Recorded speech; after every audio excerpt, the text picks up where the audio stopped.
Hey Kingdom Kids, let's go on another adventure. Cece, it's story time.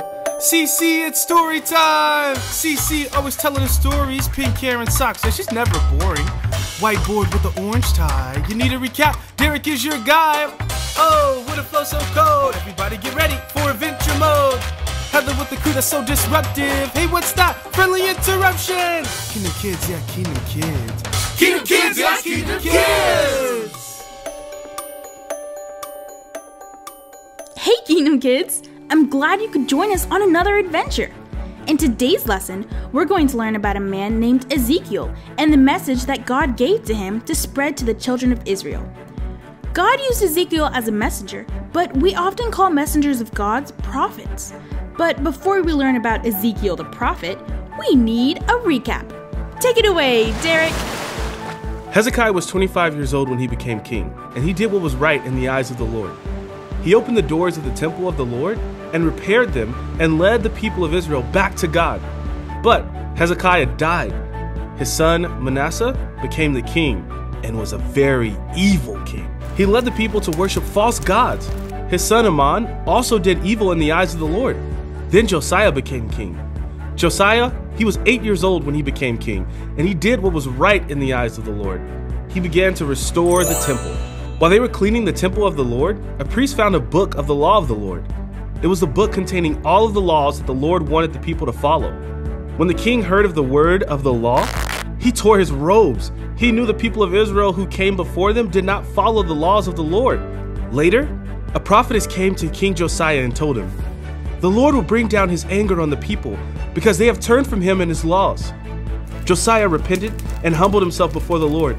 So God told the prophet to return to King Josiah and to tell him, "Because you have humbled yourself before God, I have heard you, declares the Lord." Josiah read the laws aloud to the people of Israel and told them to turn from their ways and repented to God for his sin. Wow, what a guy. Anyways, back to you, Cece.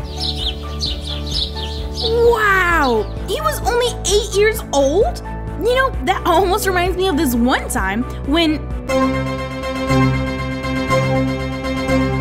Interrupt this regularly scheduled program to bring you this friendly interruption.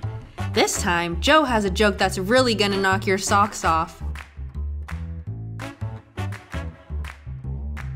Ho, ho, ho, ho, Kingdom Kids! I got some jokes for you! Now tell me this. Why did the golfer wear 2 pairs of pants? Just in case he got a hole in one! You get it?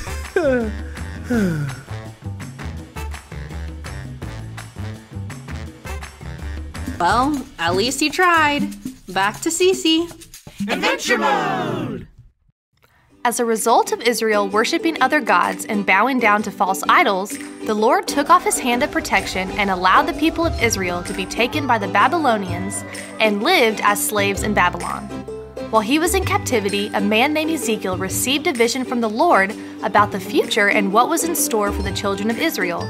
This is Ezekiel's story. The Spirit of the Lord carried me out of the city and put me down in the middle of the valley. The valley was full of bones. Then the Lord said to me, "Son of man, can these bones come to life?" I answered, "Lord God, only you know the answer to that question." Then he said to me, "Speak to these bones for me. Tell them, dry bones, listen to the word of the Lord. This is what the Lord God says to you. I will cause breath to come into you, and you will come to life. Then you will know that I am the Lord." So I spoke to the bones for the Lord as he said. I was still speaking when I heard the loud noise. The bones began to rattle, and the bones joined together with bone. Then, before my eyes, I saw skin and muscles begin to cover the bones, but there was no breath in them. Then the Lord said to me, "Speak to the wind for me. Tell the wind that this is what the Lord God says. Wind, come from every direction and breathe air into these dead bodies. Breathe into them, and they will come to life again." So I spoke to the wind for the Lord as he said, and the breath came into the dead bodies. They came to life and stood up. There were so many men it seemed like a very large army.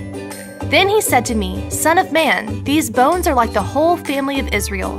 The people of Israel say, Our bones have dried up, our hope is gone. We have been completely destroyed. So speak to them for me. Tell them this is what the Lord God says. My people, I will open your graves and bring you up out of your graves, and then you will know that I am the Lord. I will put my spirit in you, and you will come to life again. Then I will lead you back to your own land. Then you will know that I am the Lord. You will know that I said this and that I made it happen. This is what the Lord said. The word of the Lord came to me again. He said, Son of man, get one stick and write this message on it. This stick belongs to Judah. Then take another stick and write on it. This stick belongs to the people of Israel. Then join the two sticks together. In your hand, they will become one stick. Your people will ask you to explain what that means. Tell them that this is what the Lord God says. I will gather the people of Israel from among the nations and bring them back to their own land. I will make them one nation in their land, and there will be one king over them all. They will no longer be two nations, and they will no longer continue to make themselves filthy with their false gods.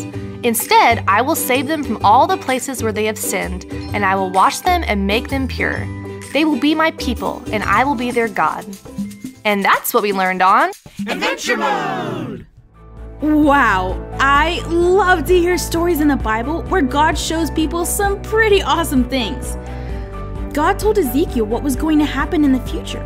He told him that the people of Israel would come back together after they'd been torn apart, that even though they had no hope, God would be their giver of hope and would lead them back to Him.